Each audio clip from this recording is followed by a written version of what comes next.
If you're looking to optimize your settings on Borderlands 4, I've got the video here for you. First, we're going to talk about the options and how you can optimize them, at least on PlayStation and Xbox. Of course, PC may share some similarities here, but there's going to be a broader range of settings that you can adjust. But we're going to focus in on some things here on the PS5. First off, we're going to go to the visual settings. We're going to look at graphics presets. We're going to have performance and quality. In some cases, you may not have this option depending on your display, but nowadays, if you've got a half-decent display, you're going to have the option for performance or quality on a PS5 at the very least. This is a PS5 Pro, so there'll be some boosts there, but for the most part, this is available on base PS5 as well. So performance is going to give you a higher frame rate, which is what you want. It's going to get you that 60 FPS, in some cases maybe a little bit higher, and there may even be a smaller window as well, depending if you have VR on your display. Quality is going to give you more of that visual fidelity, but it's going to probably come at quite a decrease in frame rate, likely looking at about 30 FPS. Definitely consider performance if you want higher frame rates, as that's kind of what you want to experience when it comes to first-person shooters.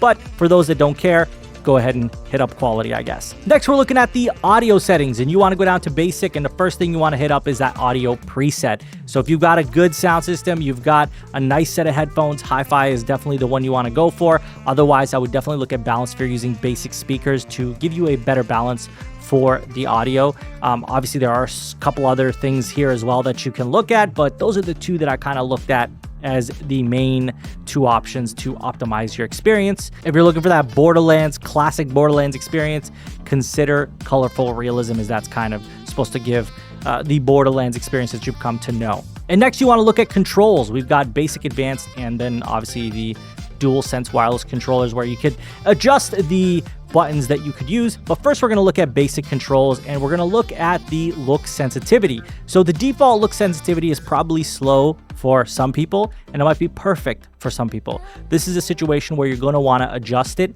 and then go back to your movement and see how you feel. For me personally, 1 is very low. I'll usually boost it up to about 1.5, which I find gives me a nice sweet spot. Again, if you think this is too fast or too slow, adjust it accordingly, but this is a situation where you will adjust it as you see fit. And yes, that is a situation for some of these settings, that it is very much a preference guide. You keep ADS snap target on, aim assist on, aim recentering. I'd keep that off unless it's an accessibility situation for you.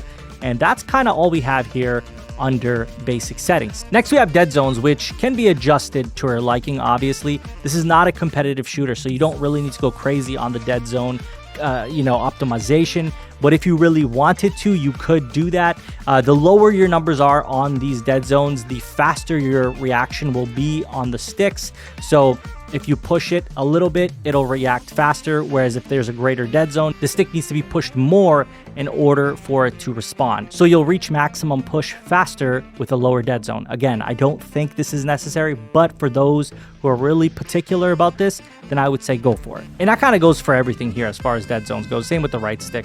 Next, you're going to look at controller bindings on the wireless DualSense controller or your Xbox controller, and you can adjust these things as you see fit. Obviously, I usually will go with the default button layout unless it's like really bad.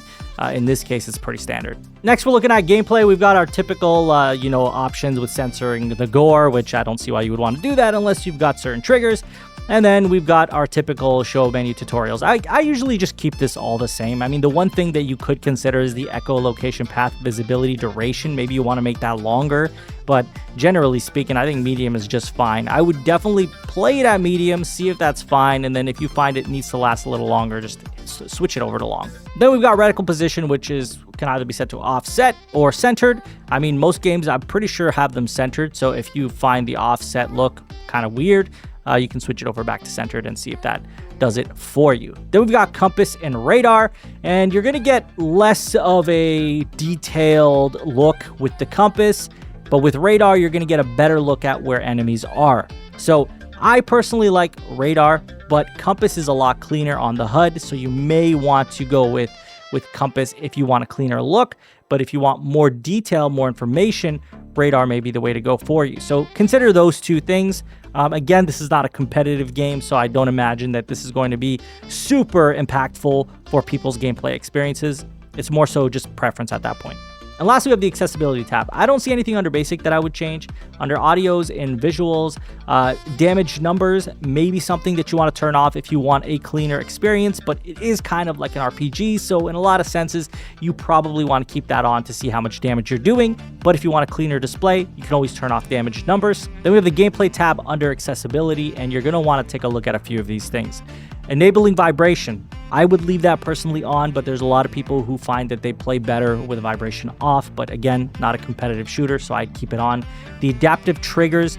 Your reaction time will be impacted by enabling adaptive triggers. If you care about that, I would turn that off. But if you want the features of the DualSense, then you probably want to keep that enabled, as it's going to give you that extra immersiveness as far as the triggers go, right? Aiming down the sights. But if those things bother you or you find they impact your gameplay, you can always turn those off.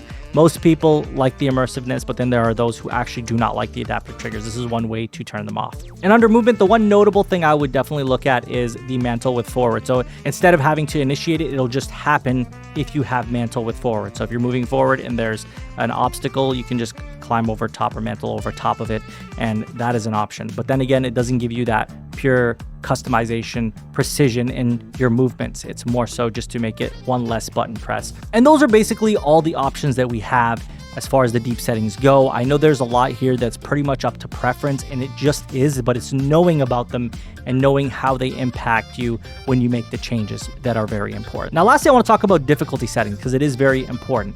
If you're looking at easy, you're going to have an easier time. 20% less damage taken. Elemental affinities matter less. If you're looking at normal, you're just going to get that Borderlands experience. But if you're looking at hard, it's almost worth you just jumping into it on the hard difficulty, especially if you've got a good squad of people. You're looking at 10% extra damage taken, which sucks, but you're also looking at 10% more cash, and your loot quality is going to increase as well. Of course, that also comes with elemental affinities impacting you more, but the loot quality is going to make it worth your while to go ahead and play this on hard. You're going to get way better loot, and on top of that, you got a full squad going in, which already increases your loot. You're going to have a much better time obtaining really powerful gear. So definitely consider hard. If it's too difficult, you can always drop it down, but I almost think it's worth going through hard to get that better loot. And those are my recommendations for Borderlands 4. If you have some recommendations of your own, please leave them down below in the comments. If even one of these things helped you, be sure to hit the like button. Subscribe if you're new to the channel, as we will be having way more Borderlands 4 guides coming through this week. I thank you all for watching. Take care.